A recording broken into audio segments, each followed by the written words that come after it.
ಮುಂಬರುವಂತಹ ಗ್ರಾಮ ಪಂಚಾಯಿತಿ ಚುನಾವಣೆಗಳಲ್ಲಿ ಕಳೆದ 40-50 ವರ್ಷದಿಂದ ರಾಜಕಾರಣವನ್ನ ಮಾಡ್ಕೊಂತ ಸ್ಥಳೀಯ ಶಾಸಕರ ಜೊತೆ ಉತ್ತಮ ಸಂಬಂಧವನ್ನ ಇಟ್ಟುಕೊಂಡು ಸುಮ್ಮನೆ ಊರ ಹೆಸರಲ್ಲಿ ಊರನ್ನ ಲೂಟಿ ಹೊಡೆಯುವಂತ ಲೂಟಿಕೋರರ ವಿರುದ್ಧ ಎಲ್ಲ ಯುವಕರು ಸಿಡಿದೇಳಬೇಕು.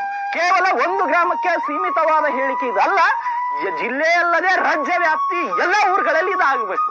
ಬರೀ ಯಾವ್ದೋ ಒಬ್ಬನ ಮನೆಯಲ್ಲಿ ರಾಜಕೀಯ ಇರಕೂಡದು. ಪ್ರತಿಯೊಬ್ಬ ಯುವಕ ರಾಜಕೀಯಕ್ಕೆ ಬರಬೇಕು, ರಾಜಕೀಯದಲ್ಲಿ ಬದಲಾವಣೆ ಆಗ್ಬೇಕು. ಬದಲಾವಣೆ ಆದಾಗ ಮಾತ್ರ ಊರು ಉದ್ಧಾರ ಆಗುತ್ತೆ, ಗ್ರಾಮ ಪಂಚಾಯತ್ ಉದ್ಧಾರ ಆಗುತ್ತೆ, ಸುತ್ತಮುತ್ತಲಿನ ಹಳ್ಳಿಗಳು ಉದ್ಧಾರ ಆಗುತ್ತೆ.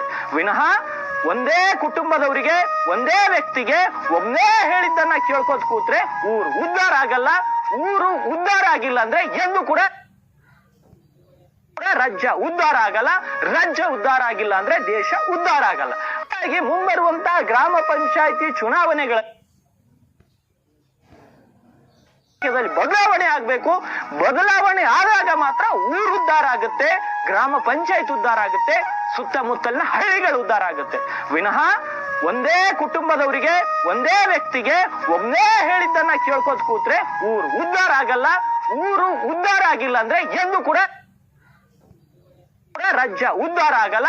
ರಾಜ್ಯ ಉದ್ಧಾರ ಆಗಿಲ್ಲ ಅಂದ್ರೆ ದೇಶ ಉದ್ಧಾರ ಆಗಲ್ಲ. ಹಾಗಾಗಿ ಮುಂಬರುವಂತಹ ಗ್ರಾಮ ಪಂಚಾಯಿತಿ ಚುನಾವಣೆಗಳ